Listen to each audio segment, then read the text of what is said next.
Hi guys and welcome back to the channel Deepak Yadav Education. Welcome to the Daily Hindu News and Editorial Analysis of 25th of May 2024. तो guys आज है तारीख 25 मई 2024 और है Saturday. देखेंगे आज के द हिंदू कंप्लीट न्यूज़पेपर को एनालाइज करेंगे। बट लेक्चर में आगे बढ़ने से पहले अगर आपको इस लेक्चर का पीडीएफ चाहिए तो क्या करना है, सबसे पहले डाउनलोड करना है टेलीग्राम, देन उसके बाद जाके सर्च बॉक्स में टाइप करना Deepak Yadav education UPSC. As you can see guys आपको ये वाला चैनल मिल जाएगा, इस पर क्लिक करना और जाकर इस चैनल को ज्वाइन कर लेना। यहाँ से आप डेली बेसिस पे इस लेक्चर के पीडीएफ को डाउनलोड कर पाओगे। नाउ हमेशा की तरह हम लोग अपने लेक्चर को एक मैप के क्वेश्चन के साथ स्टार्ट करेंगे। तो आज आप सभी को मैप में जाकर देखना है ओमान को कहाँ पर है एग्जैक्टली लोकेटेड, इसको अच्छे से मैप में देखना। देन उसके बाद आकर नीचे कमेंट सेक्शन में टाइप करना, जिससे कि आप लोग इसको लंबे समय तक याद रख पाओगे। साथ ही साथ एक क्वेश्चन सॉल्व करेंगे जो कि यूपीएससी पैटर्न के ऊपर बेस्ड आपको देखने को मिलेगा। डेली बेसिस पे आपको ये प्रैक्टिस क्वेश्चन मिलता है। मैं आप लोगों से रिक्वेस्ट करता हूं कि डेली बेसिस पे इन क्वेश्चंस को अटेम्प्ट किया करो। अगर कुछ लोगों को इसके बारे में जानकारी और कुछ लोगों को नहीं है, तो जिनको नहीं है क्वेश्चन के बारे में जानकारी, वो इसके बारे में थोड़ा सा गूगल कर सकते हैं। बहुत कुछ जानने को मिलेगा, वो टॉपिक समझ में आएगा। देन उसके बाद उसको आप क्वेश्चन के फॉर्म में अटेम्प्ट करोगे तो याद भी रख पाओगे। तो ये छोटी छोटी चीज़ें हैं जिसके बहुत सारे बेनिफिट्स आप उठा सकते हैं।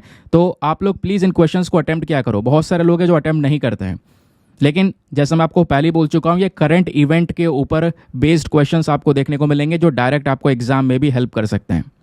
ठीक है, तो एक क्वेश्चन है, सागा दावा फेस्टिवल, ट्रिपल ब्लेस्ड फेस्टिवल जिसको यहाँ पर बोला जाता है, ये एक ऐसा त्यौहार है जिसको किसके थ्रू सेलिब्रेट किया जाता है, ये आपने बताना है। Option number A Theravada Buddhism, B Shvetambar, C Mahayana Buddhism या फिर डी दिगंबर। तो इसका सही आंसर सभी को नीचे कमेंट सेक्शन में देना है। एटलीस्ट सभी को उसमें पार्टिसिपेट करना है, जैसा मैं आप लोगों से डेली बेसिस पे बोलता हूं। बाय द वे, इसका जो करेक्ट आंसर है वो मैंने आपको टेलीग्राम पर प्रोवाइड करवा दिया है, वहां से भी आप इसको चेकआउट कर सकते हैं। और अगर वहां पर आंसर नहीं मिलता है तो भी कोई परेशान होने की ज़रूरत नहीं है, क्योंकि वीडियो के लास्ट में इसके करेक्ट आंसर का डिस्कशन हम लोग करेंगे। तो चलो शुभारंभ करते हैं और चलते हैं सबसे पहले थंबनेल वाले इंपॉर्टेंट आर्टिकल की तरफ। तो दोस्तों, GS paper number 2 international relations के पॉइंट ऑफ व्यू से एक रेलिवेंट टॉपिक होने वाला है। रशिया ने वैसे ही अगर आप देख पाओगे डिफेंस के मामले में इंडिया को बहुत ज़्यादा हेल्प की है, और स्पेशली न्यूक्लियर पावर प्लांट की भी बात करेंगे तो हमारे देश में एक न्यूक्लियर पावर प्लांट है, कुदानकुलम न्यूक्लियर पावर प्लांट। कहाँ पर है ये? तमिलनाडु में। इसका लोकेशन ये आपको दिख रहा होगा। ये न्यूक्लियर पावर प्लांट भी दोस्तों प्योर तरीके से रशिया की हेल्प से बना है, रशिया की टीम ने ही यहाँ पर इसको बनाया है। तो इस कॉन्टेक्स्ट में भी, इस न्यूक्लियर पावर प्लांट में भी रशिया ने इंडिया की बहुत ज़्यादा हेल्प की है। अब दोस्तों, ये जो न्यूक्लियर पावर प्लांट्स होते हैं ये क्या है? इस तरीके से आपको एक प्लांट देखने को मिलेगा जिसमें से एनर्जी जनरेट होती है, बिजली का उत्पादन किया जाता है ना, और आसपास के शहरों तक यहाँ पर उनको पहुँचाया जाता है। ऐसे कई सारे nuclear power plants already India के पास में है। अब इन्हीं न्यूक्लियर पावर प्लांट का एक नया वर्जन, एक नया कॉन्सेप्ट इसमें आ चुका है, वो है फ्लोटिंग न्यूक्लियर प्लांट। फ्लोटिंग मतलब तैरता हुआ इस प्रकार का प्लांट बनाना जो पानी के ऊपर तैरेगा। और ये टेक्नोलॉजी रशिया के पास में ऑलरेडी है दोस्तों, और कुछ और कंट्रीज, चाइना, यूएसए, ये सब डेवलप कर रहे हैं। तो रशिया ने इसी टेक्नोलॉजी को इंडिया को ऑफर किया है कि आप इसको परचेज करना चाहेंगे। तो दोस्तों, आने वाले समय पर हमें पता चलेगा कि इंडिया इसको परचेज करता है या नहीं करता है। यहाँ पर किस तरीके से जो अग्रीमेंट्स वो होते हैं वो आगे आने वाले जो अपडेट्स होंगे उसके थ्रू ही पता चलेंगे। बट अभी न्यूज़ यही आ रही है कि रशिया ने यहाँ पर ऑफर किया है इस फ्लोटिंग न्यूक्लियर प्लांट की टेक्नोलॉजी को। अब ये कैसा दिखाई देता है? तो दोस्तों, इस तरीके से आप देख पाओगे एक ह्यूज सा न्यूक्लियर पावर प्लांट बनाया गया है और ये तैर रहा है पानी के ऊपर। अब इसको इधर से उधर ले जा सकते हैं, ये इसका एक सबसे कह सकते हो कि बेस्ट फीचर है। यहाँ पे आप देख पाओगे छोटी छोटी बोट हैं जो इसको टो करेंगी, इधर से उधर यहाँ पर इसको खींच सकती हैं। जहाँ पे ज़रूरत हो उस साइड पे यहाँ पर इस प्लांट को ले जाओ उठाकर। ये इसका सबसे बड़ा बेनिफिट है। दूसरा जो सबसे बड़ा बेनिफिट है दोस्तों, ये प्लांट अर्थक्वेक रेजिस्टेंट कहलाए जाते हैं। अर्थक्वेक रेजिस्टेंट का मतलब यहाँ पर यह है, अगर कोई भूकंप भी आता है तो उसका असर इन प्लांट्स पे कुछ नहीं होगा। नहीं तो फिर जो ज़मीन पर प्रेजेंट है दोस्तों, उस पर तो बहुत नुकसान हो सकता है। अगर जो अर्थक्वेक है वो ज़्यादा मैग्नीट्यूड का होगा तो वो आसपास की हर एक चीज़ को डिस्ट्रॉय कर देता है। जापान का एग्जाम्पल भी आपने देखा होगा, अर्थक्वेक की वजह से भी जो न्यूक्लियर पावर प्लांट है वो हिट हुआ था। अगर न्यूक्लियर पावर प्लांट कह सकते हो डिस्ट्रॉय हो जाता है अर्थक्वेक की वजह से, तो उस आसपास के एरिया में रेडिएशन फैला के एक बहुत ज़्यादा कह सकते हो नेगेटिव इम्पैक्ट डाल सकता है। तो उस मामले में यहाँ पर ये जो है काफ़ी बेटर है, ठीक है। अर्थक्वेक को आराम से यहाँ पर ये झेल सकता है, नहीं तो फिर ऐसे बड़े बड़े इंसिडेंट्स नज़र आ सकते हैं जहाँ पर बहुत ज़्यादा विस्फोट हो सकता है इस न्यूक्लियर पावर प्लांट के अंदर में। दूसरा सबसे बड़ा फ़ायदा यह है दोस्तों, यहाँ पे अगर आप देखते हो तो समुद्र में ये तैरेगा, पानी में तैरेगा।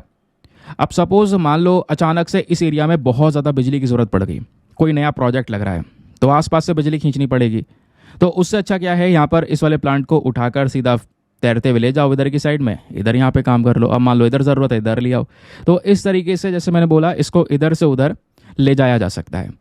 ये इसका एक सबसे इंपॉर्टेंट फीचर है जिस वजह से इसको आज के समय पर ज़्यादा इंपॉर्टेंस दी जा रही है।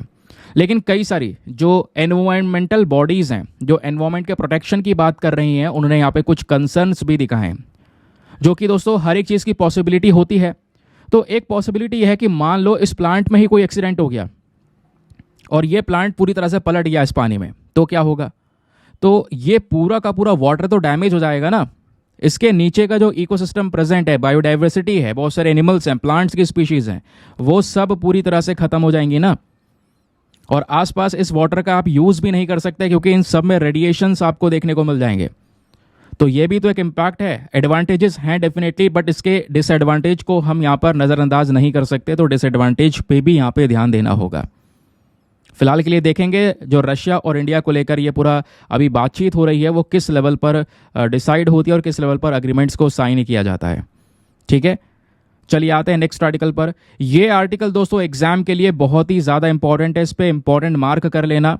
हर साल एक ना एक साइक्लोन देखने को मिलता है, इस बार भी यहाँ पर एक साइक्लोन आने के चांसेस हैं। कल एक खतरनाक चक्रवात हिट कर सकता है हमारे बंगाल वाले रीजन को और बांग्लादेश वाले रीजन को।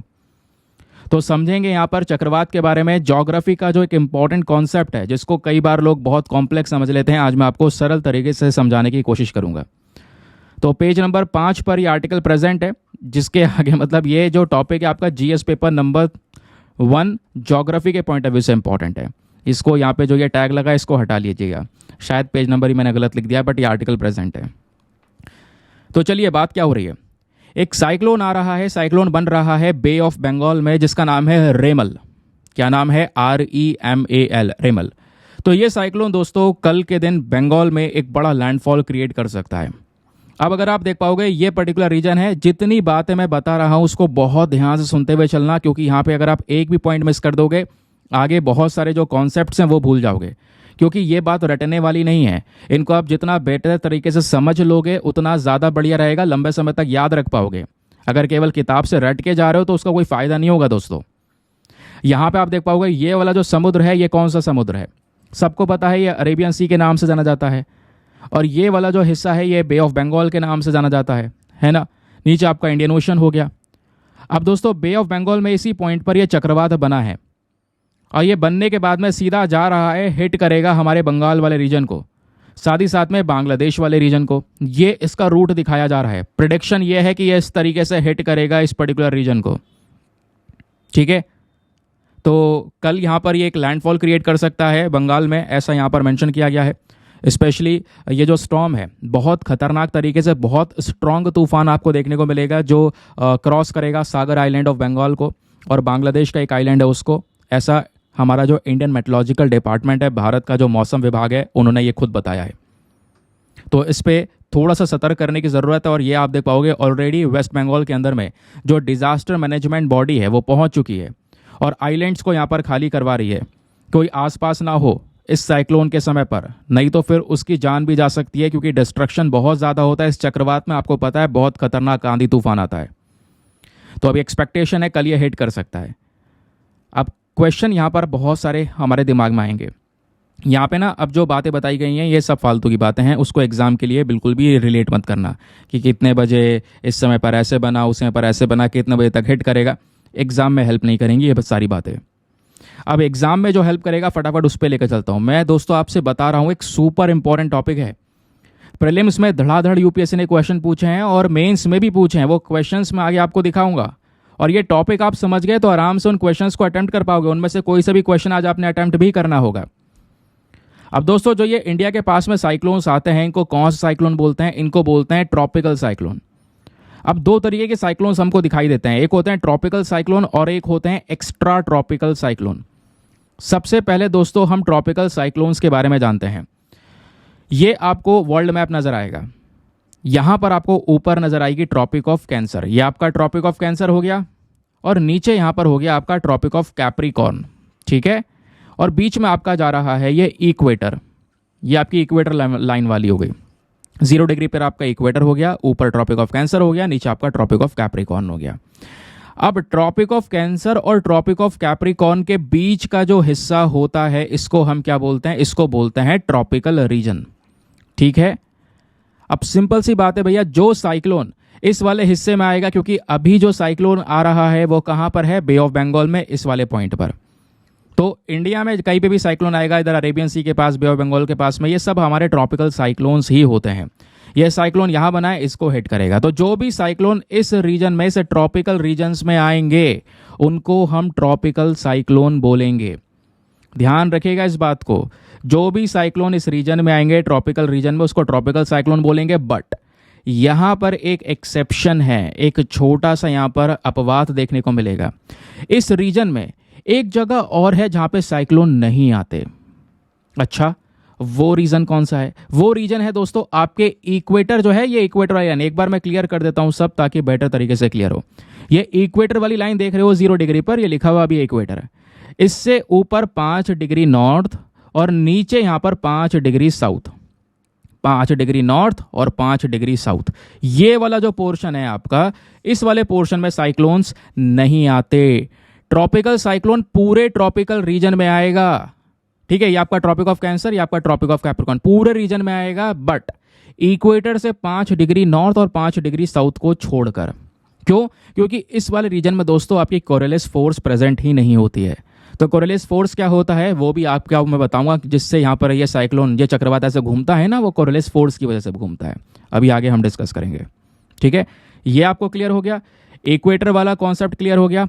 अब यहाँ पर एक और इंटरेस्टिंग चीज़, ये आपने देख लिया ट्रॉपिकल साइक्लोन कहाँ पे आते हैं? आपके ट्रॉपिकल रीजन में। लेकिन आपने ये बोला था कि एक्स्ट्रा ट्रॉपिकल साइक्लोन भी होते हैं। हाँ, एक्स्ट्रा ट्रॉपिकल साइक्लोन दोस्तों जो आपके पोल वाले रीजन्स हैं, जो पोलर रीजन्स हैं आपके, नॉर्थ पोल साउथ पोल, उन रीजन्स में आते हैं।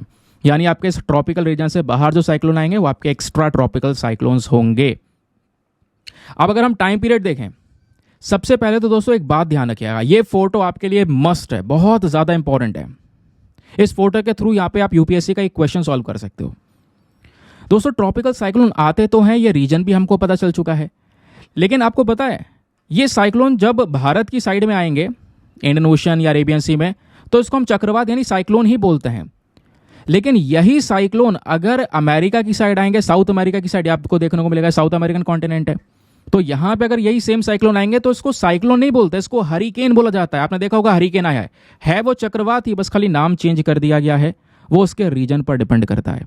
तो भारत में चक्रवात आया है तो साइक्लोन बोलेंगे, इधर साउथ अमेरिका की साइड आया है तो हरिकेन बोलेंगे, ऑस्ट्रेलिया की साइड आया है तो विली विली बोला जाएगा, और जापान की साइड आपको देखने को मिलेगा या चाइना की साइड देखने को मिलेगा तो ये टाइफून कहलाएगा।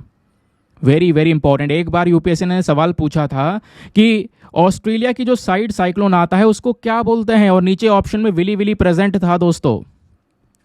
ये क्वेश्चन आप सर्च भी कर सकते हो, ये यूपीएससी का पूछा हुआ क्वेश्चन है प्रीलिम्स का। तो ये इस तरीके से यहां पर ध्यान रखना है सब ट्रॉपिकल साइक्लोन, बट अपने रीजन पर डिपेंड करते हैं और अलग अलग नाम से जाने जाते हैं, ठीक है। अब ट्रॉपिकल साइक्लोन दोस्तों अप्रैल से दिसंबर के बीच में ज़्यादातर नजर आते हैं, टाइफून्स अप्रैल से जनवरी के बीच में।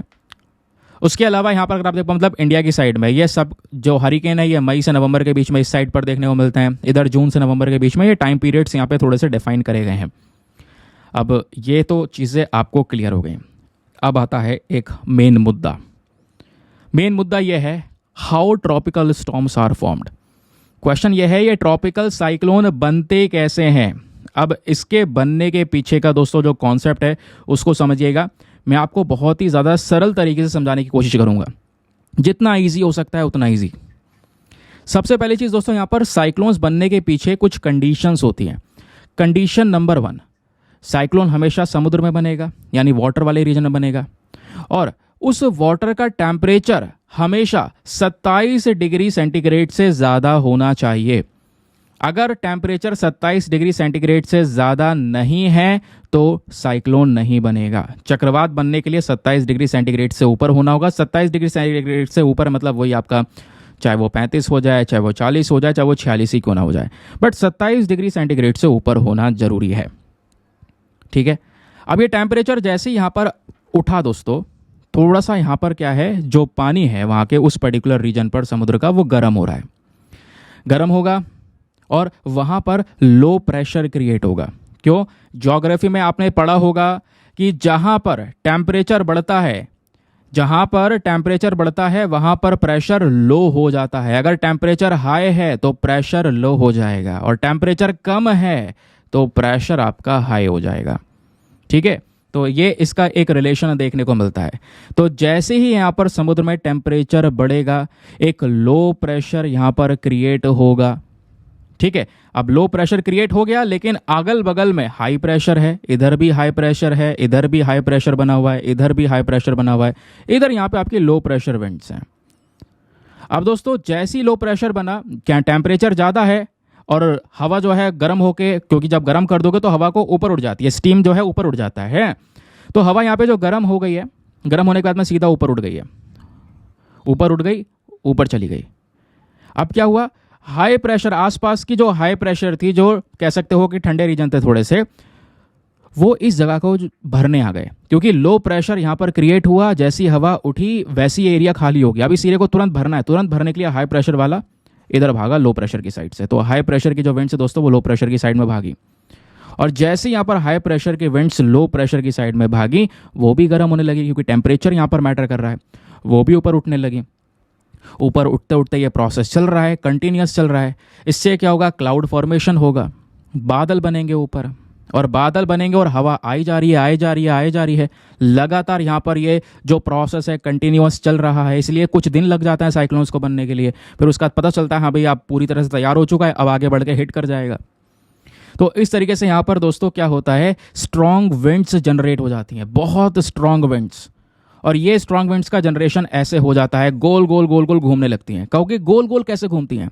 अच्छा, पता है एक चीज़, गोल गोल जो ये ऊपर घूम रहा है, हवा जो घूम रही है, इसके पीछे का एक रीज़न है।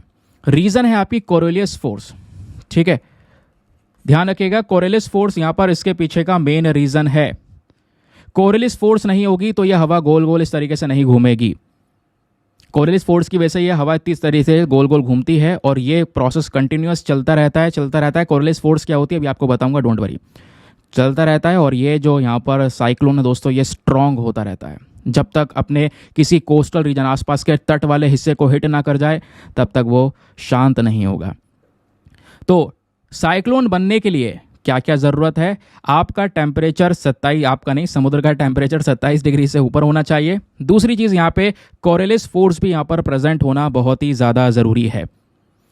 कोरियोलिस फोर्स क्या होती है, ज़रा आइए मैं आपको इसके बारे में थोड़ी सी जानकारी देता हूँ।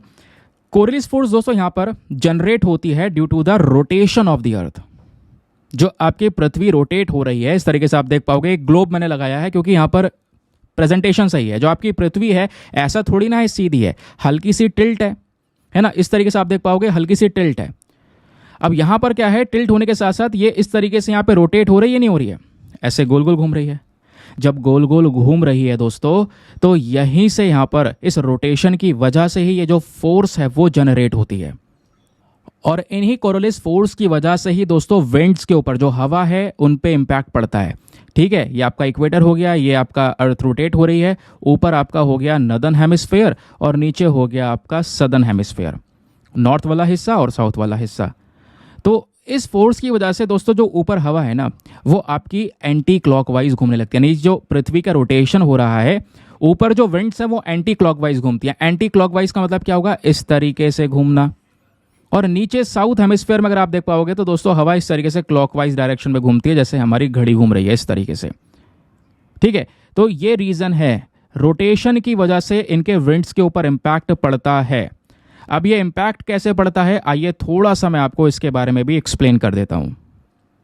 क्योंकि दोस्तों ये पृथ्वी घूम रही है, तो सीधा इम्पैक्ट किस तरीके से पड़ता है, इस चीज़ को यहाँ पर समझने की कोशिश कीजिएगा। मान लीजिए मैं यहाँ पर एक बार ड्रॉ कर देता हूँ, एक सेकंड को। यहाँ पे हमने पृथ्वी बनाई ऊपर आपका हो गया नदर्न हेमिस्फेयर और नीचे हो गया आपका सदर्न हेमिस्फेयर। ठीक है, एक सेकेंड इसको भी क्लियर करते हैं यार।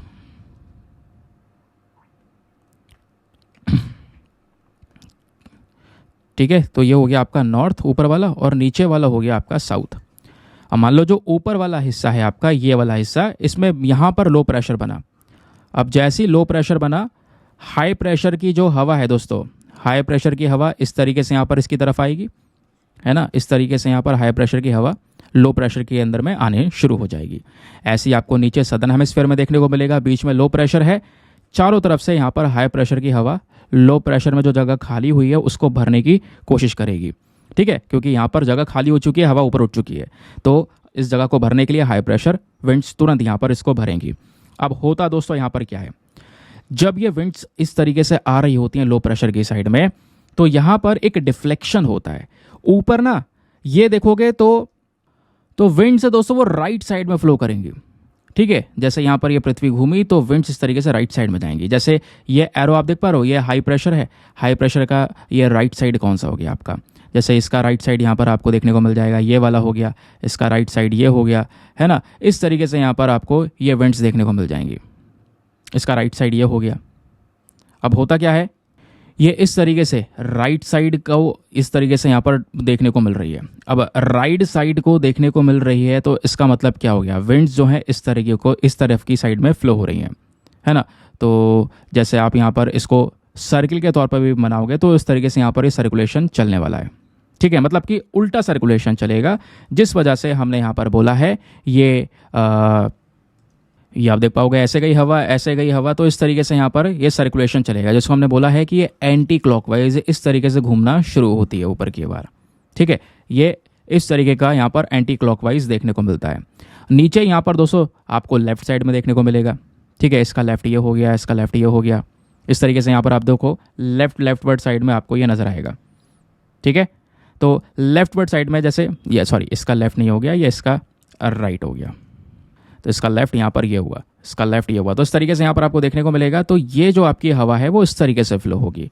ठीक है, तो यहाँ पर आप देख पाओगे जो अपना सदर्न हेमिस्फीयर है वहाँ पर जो पूरा डायरेक्शन है वो आपका क्लॉकवाइज हो जाता है। तो इस तरीके से ऊपर एंटी क्लॉकवाइज में हवा घूमने लगती है, नीचे आपके क्लॉकवाइज में घूमने लगती है। तो ये दोस्तों एक डिफरेंस क्रिएट हो जाता है, और ये सब चीज़ हो रहा है रोटेशन ऑफ द अर्थ की वजह से। जो ये फोर्स जनरेट हो रही है इसको यहाँ पे बोला जाता है कोरियोलिस फोर्स, जिसकी वजह से जो आपके साइक्लोन्स है वो यहाँ पर घूमने लगते हैं। ठीक है, जो हवा है वो बेसिकली इस तरीके से घूमने लगती है। तो क्वेश्चन बने इसके जो घुमावदार है इसके पीछे का रीज़न क्या है, इसके पीछे का रीज़न है due to the rotation of the earth, और इस फोर्स को क्या बोलते हैं, कोरियोलिस फोर्स बोलते हैं। अगर पूछा जाएगा ऊपर नॉर्थ में और साउथ में किस डायरेक्शन में यहाँ पर घूमती है, तो आपको पता है नदर्न हेमिस्फीयर में एंटी क्लॉकवाइज घूमती है और सदर्न हेमिस्फीयर में क्लॉकवाइज घूमती है। तो कोई भी क्वेश्चन आएगा आप आराम से उसको यहाँ पे सॉल्व कर पाएंगे। अब दोस्तों ये जो हवा इस तरीके से बनती चली गई, ये इसकी जो इंटेंसिटी है वो बढ़ गई बहुत ज़्यादा। अब ये साइक्लोन हो गया बहुत डिजास्टरस। अब ये साइक्लोन इतना ज़्यादा डिजास्टर हो जाता है, कैसे पता चलता है दोस्तों, साइक्लोन कितना खतरनाक है वो पता चलता है उसमें कितनी ज़्यादा विंड की स्पीड है, हवा की स्पीड कितनी है। अब जैसे कुछ साइक्लोन होते हैं जो कि डिप्रेशन कैटेगरी में आते हैं, जहाँ पे विंड की स्पीड ज़्यादा होती नहीं है, 50 किलोमीटर्स पर आवर या 51 किलोमीटर पर आवर। फिर एक होता है एक डीप डिप्रेशन, एक cyclonic storm, severe cyclonic storm, very severe cyclonic storm and then super cyclonic storm. ये 5वीं कैटेगरी वाला है दोस्तों, ये बहुत ही ज़्यादा कैटास्ट्रॉफिक होता है। यहाँ पर जो हवा की स्पीड होती है वो 252 किलोमीटर प्रति घंटे की देखने को मिलेगी, 252 किलोमीटर प्रति घंटा। तो यानी उस हवा के रास्ते में जो भी आएगा सब उड़ा ले जाएगा। सबसे डिजास्ट्रस सीवर साइक्लोनिक स्टॉर्म होता है वो। तो उसकी विंड की स्पीड कितनी है, वो डिस्ट्रक्शन कितना क्रिएट कर रही है, उसके बेसिस पर इन साइक्लोन्स को कैटेगराइज भी कर लिया जाता है। ठीक है, अब इंडिया का साइक्लोन कॉरिडोर देखोगे तो यहाँ पर आपको एक पर्टिकुलर मैप दिया गया है। सबसे ज़्यादा ऐसे कौन से हिस्से हैं जहाँ पर सबसे ज़्यादा साइक्लोन्स आते हैं भारत के, तो ये वाला जो डार्क ब्लू कलर का आपको रीजन दिख रहा है ये हाईली प्रोन है टू साइक्लोन्स, और जो थोड़ा पर्पल कलर के रीजन्स आपको दिख रहे हैं ये थोड़े मॉडरेट हैं। ठीक है, मतलब कि यहाँ पे साइक्लोन्स आते हैं, बहुत कम आते हैं। और जो ये आपको रेड कलर की लाइन जो दिख रही है दोस्तों, ये रेड कलर की लाइन ये दिखाती है कि ये कोस्टल एरियाज, ये समुद्र के तट वाले रीजन वो हैं जहाँ पर सुनामी का सबसे बड़ा खतरा रहता है। ठीक है, आपको पता ही होगा भारत की जो एक कोस्ट लाइन है, जो हम एक समुद्र को बहुत बड़ी बाउंड्री के साथ में शेयर कर रहे हैं, वो कितनी बड़ी कोस्ट लाइन है, 7,516 किलोमीटर की भारत की पूरी कोस्ट लाइन है। ठीक है, तो यहाँ पे बहुत ज़्यादा खतरा रहता है साइक्लोन और सुनामी का। रीज़न आपको पता चल चुका है। यहीं पर एक और क्वेश्चन आएगा कि सर एक बात बताओ, ये जो साइक्लोन है हम देखते हैं अलग अलग नामों से दिखाए जाते हैं, है ना। तो साइक्लोन की जब बात करते हैं तो अभी यहाँ पर बात हो रही है रेमल की, है ना। इस साइक्लोन को क्या नाम दिया है दोस्तों, रेमल। क्वेश्चन यह है कि ये नाम कैसे दिया गया रेमल। तो ध्यान रखना, ये जो रेमल नाम मिला है इस वाले साइक्लोन को, ये दिया है ओमान ने। ओमान जो देश है दोस्तों, इसने ये नाम दिया है। और ध्यान रखिएगा ये भी बात, 2024 का प्री मॉनसून सीजन का ये पहला साइक्लोन है जो हिट करने वाला है। क्वेश्चन ये है रेमल का मतलब क्या होता है। रेमल का मतलब होता है सैंड, अरेबिक में इसको सैंड बोला जाता है।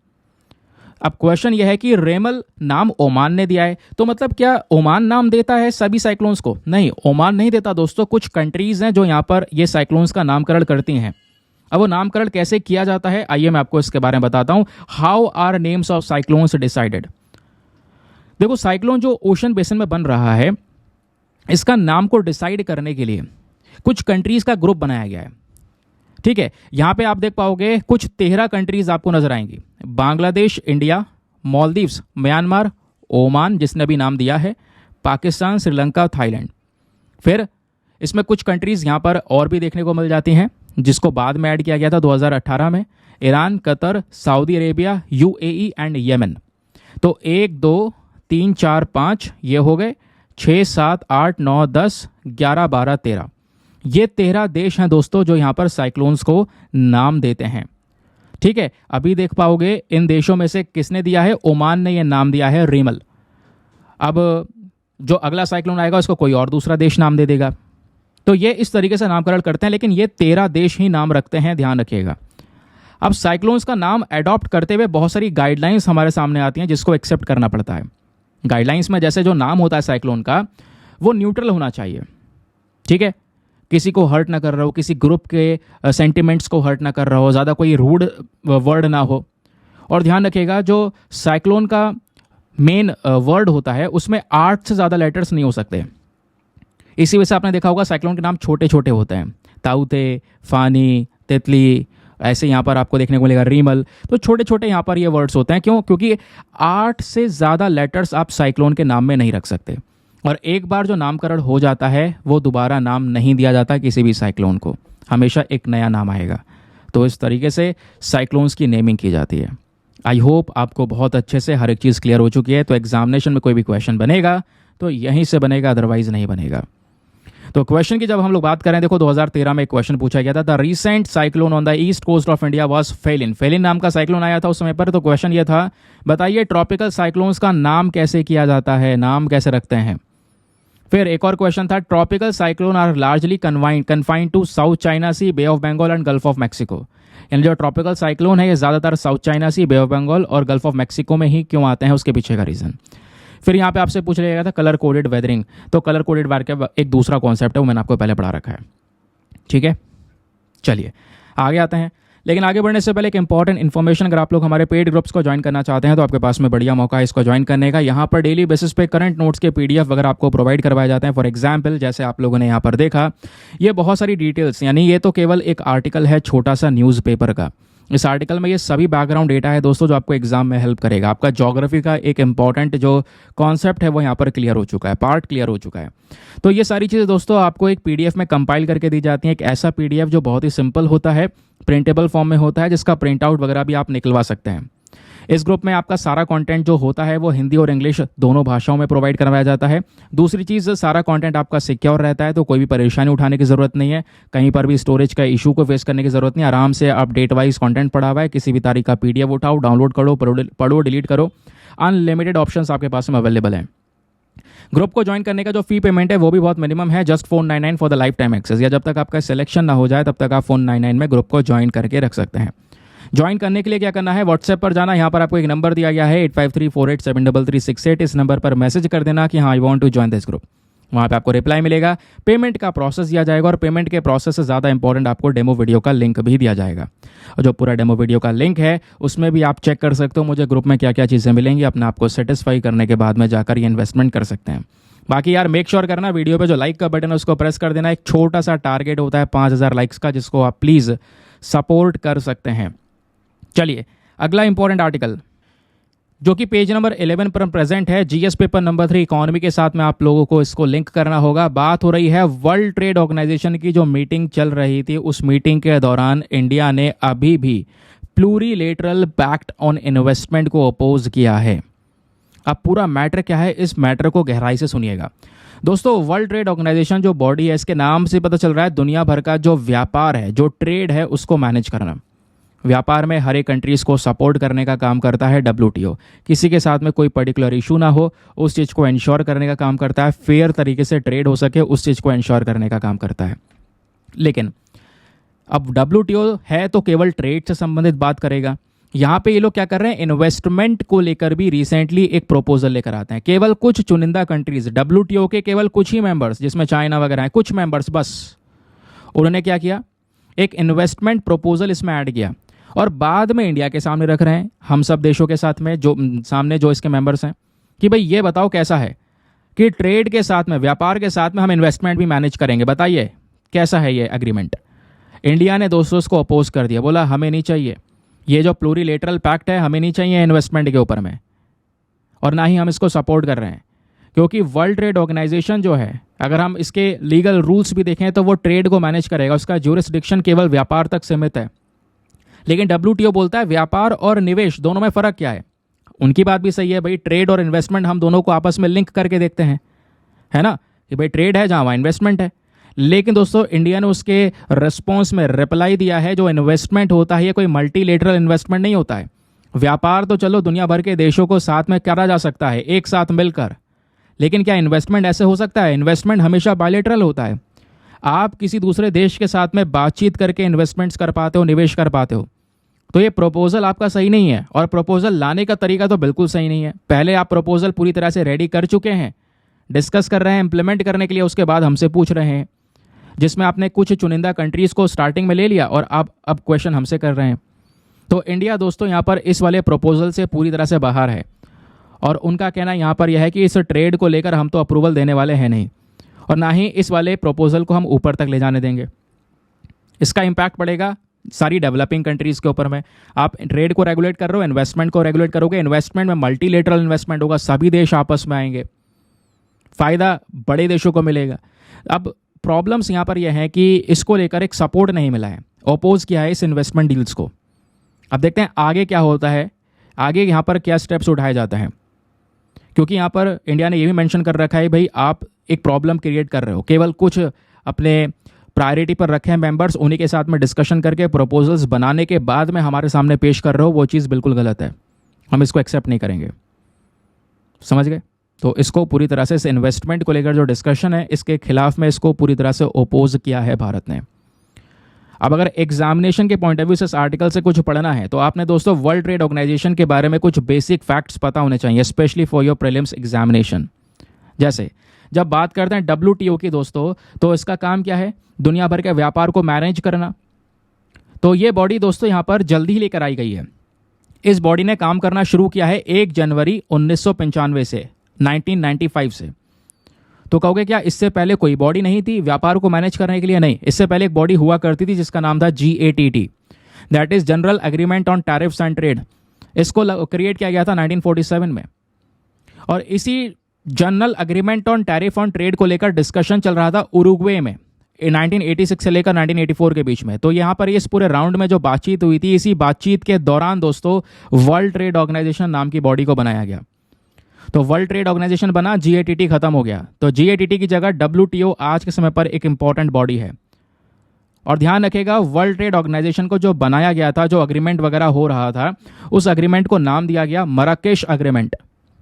मराकेश बेसिकली मोरक्को में एक जगह है जहां पर ये पूरी मीटिंग हुई थी, जहां पर इस एग्रीमेंट को साइन किया गया था 1994 में, जिस वजह से यहां पर ये नाम ही मराकेश रख दिया गया है।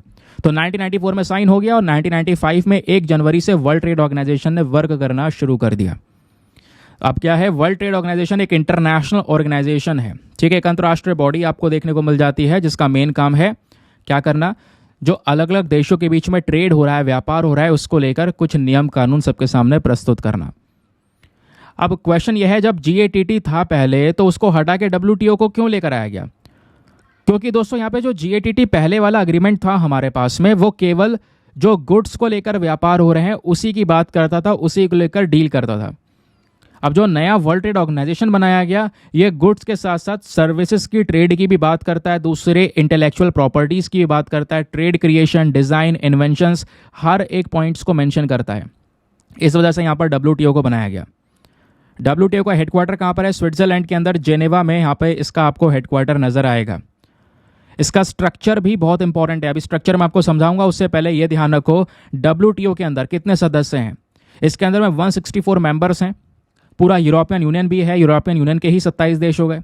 बाकी 23 ऑब्जर्वर गवर्नमेंट्स आपको देखने को मिलेंगे, यानी 23 ऑब्जर्वर कंट्रीज हैं, जैसे ईरान, इराक, भूटान, लीबिया जैसे देश। इंडिया क्या है? तो इंडिया दोस्तों इसका फाउंडिंग मेंबर है। जीएटीटी में भी फाउंडिंग मेंबर था और डब्ल्यूटीओ में भी इंडिया का एक महत्वपूर्ण रोल है। भारत इसका सदस्य है, बहुत स्ट्रांग मेंबर। बाकी वर्ल्ड ट्रेड ऑर्गेनाइजेशन का गवर्निंग स्ट्रक्चर को अगर आप एक बार देखते हो, यानी इसमें कौन कौन सी बॉडीज और कैसे काम करती हैं, तो स्ट्रक्चर में सबसे पहला आता है इनका मिनिस्ट्रियल कॉन्फ्रेंस। और मिनिस्ट्रियल कॉन्फ्रेंस के अंदर में आता है जनरल काउंसिल। जनरल काउंसिल में दो बॉडीज आ जाती हैं। डिस्प्यूट सेटलमेंट बॉडी, जो विवाद को देखने का काम करती है, जहां पर भी व्यापार में विवाद हो रहा है उनको सेटल करने का काम करती है।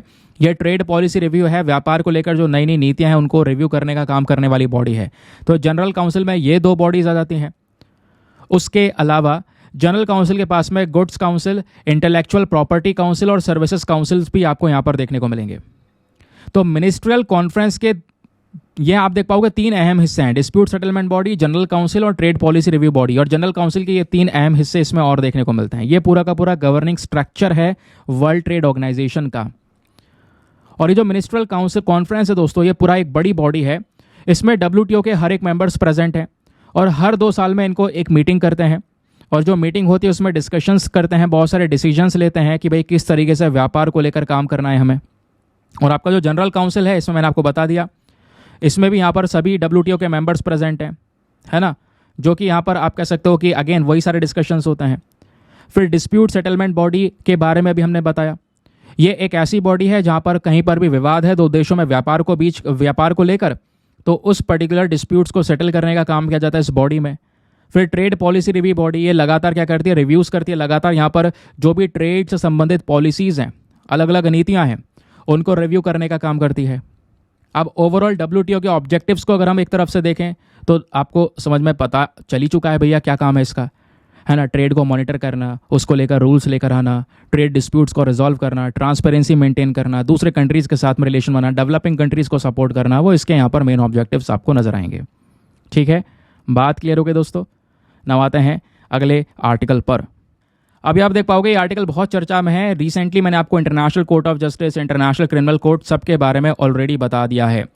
अभी फिलहाल इंटरनेशनल कोर्ट ऑफ जस्टिस ने ऑर्डर दिया है इजराइल को कि जो भी अपना ऑपरेशन आप रफाह में चला रहे हैं उसको तुरंत रोक दें और रफाह को ओपन किया जाएगा ताकि लोगों को सपोर्ट के लिए, लोगों के खाने पीने की चीज़ों के लिए यहाँ पर उन सब चीज़ों को भेजा जा सके। ठीक है, तो अभी के लिए बॉम्बिंग करने से या ऑपरेशन जो चल रहा है रफा में उसको रोकने के लिए यहाँ पर इंटरनेशनल कोर्ट ऑफ जस्टिस ने इजराइल से बोला है, जिस वजह से ये अभी रफा वाला रीजन और रफा क्रॉसिंग न्यूज़ में आ चुका है, जिस एरिया को खोलने की बात की गई है। रफा क्रॉसिंग को खोलकर गाज़ा पट्टी में जो रह रहे लोग हैं उनको प्रॉपर सपोर्ट, प्रॉपर जो उनकी बेसिक नीड्स हैं वो प्रोवाइड करवाने की बात की गई है। अब दोस्तों ये क्या है मैं आपको थोड़ा बताता हूँ। गाज़ा पट्टी को आप देखोगे तो एक छोटा सा रीजन है जहाँ पर 2 मिलियन के आसपास लोग रह रहे हैं। अभी फिलहाल पिछले 7 अक्टूबर की वजह से बहुत न्यूज़ में आ चुका है, यहाँ पे बहुत अटैक्स हो चुके हैं, इसराइल ने बहुत बॉम्बार्डिंग कर दी है। ये एक ऐसा एरिया है, इतने छोटे से जगह में 20 लाख लोग जो रह रहे हैं दोस्तों, वो एक ओपन एयर प्रिजन कहलाता है। ठीक है, ओपन एयर प्रिजन मतलब एक खुला जेल है। वो छोटे से पीस में यहाँ पर 20 लाख लोग रह रहे हैं। ठीक है, ये आपको देखने को मिलेगा गाज़ा पट्टी। इसके पीछे मेडिटेरेनियन सी है, इधर यहाँ पे इजराइल है, इधर इजिप्ट है, और इजराइल और इजिप्ट के साथ में ही बस ये बॉर्डर्स को शेयर करता है। और इसी गाज़ा पट्टी में दोस्तों बीच में आती है एक क्रॉसिंग जिसको बोलते हैं रफा क्रॉसिंग। ऐसे गाज़ा पट्टी को देखोगे तो 41 किलोमीटर इसकी ऐसे लंबाई है और 10 किलोमीटर चौड़ाई, और इसी पट्टी में 20 लाख लोग रह रहे हैं। और यहीं पर दोस्तों नीचे की साइड में ये गाज़ा पट्टी इजराइल है, नीचे यहाँ पर ये वाला देश इजिप्ट है। यहाँ पर रफा क्रॉसिंग ये है। ठीक है, यह है आपकी रफा क्रॉसिंग। इसको ओपन करने के लिए बोला गया है, जिससे यहाँ पर जो फूड की सप्लाई या बेसिक सप्लाईज गाज़ा पट्टी के लोगों को भेजा जाएगा, क्योंकि ज़्यादातर जो पॉपुलेशन है ऊपर से खाली होकर सीधा सब नीचे ही आ चुके हैं। तो रफा क्रॉसिंग जो है बिल्कुल सदर्न मोस्ट एग्जिट पॉइंट है गाज़ा पट्टी से, जो यहाँ से लोग सीधा निकल कर इजिप्ट में पहुँच सकते हैं। इस क्रॉसिंग को इजिप्ट ही कंट्रोल करता है दोस्तों। यहाँ पर ये इकलौता रास्ता है जो इसराइल से बाहर को निकलता है, नहीं तो फिर जो भी क्रॉसिंग्स है, चाहे वो एरेस क्रॉसिंग हो चाहे दूसरी क्रॉसिंग्स हो, वो इसराइल के अंदर में ही एंटर करती हैं। ये इकलौती ऐसी रास्ता है जो यहाँ पर कह सकते हो इसराइल से बाहर खुलती है। एरेस क्रॉसिंग ये भी यहाँ पर इसराइल के लोग यूज़ कर रहे हैं। केरेम शालोम ये भी यहाँ पर इसराइल के थ्रू मैनेज किया जा रहा है। तो एरेस और केरेम दोनों को दोनों इसराइल कंट्रोल कर रहा है। ठीक है, केरेम कहाँ पर है, ये वाला यहाँ पर ओपनिंग देखने को मिलेगा। लेकिन जो रफा क्रॉसिंग है वो इजिप्ट के कंट्रोल में है। तो अभी ये न्यूज़ में बना हुआ है, तो एग्जामिनेशन के पॉइंट ऑफ व्यू से ध्यान रखना इसके बारे में। now आते हैं एडिटोरियल डिस्कशन पे। अब एडिटोरियल आज हम डिस्कस नहीं करने वाले, क्योंकि आज सैटरडे है। कहोगे ये क्या बात हो गई? देखो, आर्टिकल कोई इंपॉर्टेंट नहीं है, ये वाला काम का नहीं है, काम का नहीं है, ये सब आर्टिकल काम के नहीं है। एक आर्टिकल बहुत ज़्यादा काम का है, वो ये वाला है। राइटर ने बहुत अच्छे से मेंशन कर रखा है आईमैक कॉरिडोर के बारे में। अब आईमैक कॉरिडोर ऐसा नहीं आपने नहीं पढ़ा है, बहुत बार मैंने आपको पढ़ाया है India middle east economic corridor के बारे में। तो क्या नहीं पढ़ेंगे? बिल्कुल पढ़ेंगे, लेकिन पढ़ेंगे नहीं दोस्तों। ये ऑलरेडी मैंने बहुत डिटेल से एक्सप्लेन किया हुआ है। तो मैं आप लोगों से एक छोटी सी रिक्वेस्ट करना चाहूँगा, क्योंकि इस आर्टिकल को मैंने पढ़ा, फिर उसके बाद देखा ये सब चीज़ें ऑलरेडी एक्सप्लेन की जा चुकी हैं अपने ही चैनल पर। ये कौन से वीडियो में एक्सप्लेन किया है दोस्तों, इसको देखिएगा। जब ये पूरा डिस्कशन हुआ था ना इस आईमैक कॉरिडोर को लेकर, उसके बाद ही बहुत डिटेल्ड आर्टिकल मैंने बनाया था। उसमें हर एक चीज़ एक्सप्लेन की गई है। आईमैक कॉरिडोर क्या है, इसके फायदे क्या होंगे, इससे संबंधित चैलेंजेस क्या है, चाइना को कैसे हम काउंटर कर रहे हैं, ओमान इजिप्ट का रोल क्या है, हर एक चीज़ बहुत डिटेल से एक्सप्लेन की गई है। तो आपको करना क्या है, सीधा यूट्यूब पर ही 21 सितंबर 2023 the Hindu analysis bye Deepa Yadav education लिख देना। ठीक है, और इतना लिख देना, बस खाली उस वीडियो को ओपन करना, और ओपन करने के बाद जो टाइम बता रहा हूँ 20 मिनट 15 सेकंड पर पहुँच जाना। 20 मिनट 15 सेकंड पर ही आर्टिकल शुरू है। बहुत डिटेल से एक्सप्लेन किया है, सेम राइटर है, सेम टॉपिक है, तो इसमें कोई ज़्यादा मैं दोबारा पढ़ाऊँगा, दोबारा यहाँ पर 20 मिनट लूँगा, तो उसमें टाइम वेस्ट करने की ज़रूरत नहीं, आप सीधा वहाँ से समझ सकते हो। ठीक है, चलिए अब आगे आते हैं नेक्स्ट अपने प्रैक्टिस वाले क्वेश्चन पर, क्योंकि जो भी था न्यूज़पेपर में वो हमने कर दिया है समाप्त। क्वेश्चन है, सगा दवा फेस्टिवल ये किसके थ्रू सेलिब्रेट किया जाता है? तो दोस्तों महायान बुद्धिज़्म जो है यहाँ पर, वो इसको सेलिब्रेट करते हैं। महायान बुद्धिज़्म में यहाँ पर इसको सेलिब्रेट किया जाता है। ठीक है, आपको पता होगा बुद्धिज़्म में ही अलग अलग ब्रांचेस हैं, महायान बुद्धिज़्म भी यहाँ पर आपको देखने को मिल जाएगा। तो वो इस फेस्टिवल को सेलिब्रेट करते हैं। ठीक है, चलिए आगे आते हैं और करते हैं अपने लेक्चर को समाप्त, और मिलते हैं आपसे अगले वीडियो में। आज के लिए bye bye, have a nice day, thank you and जय हिंद।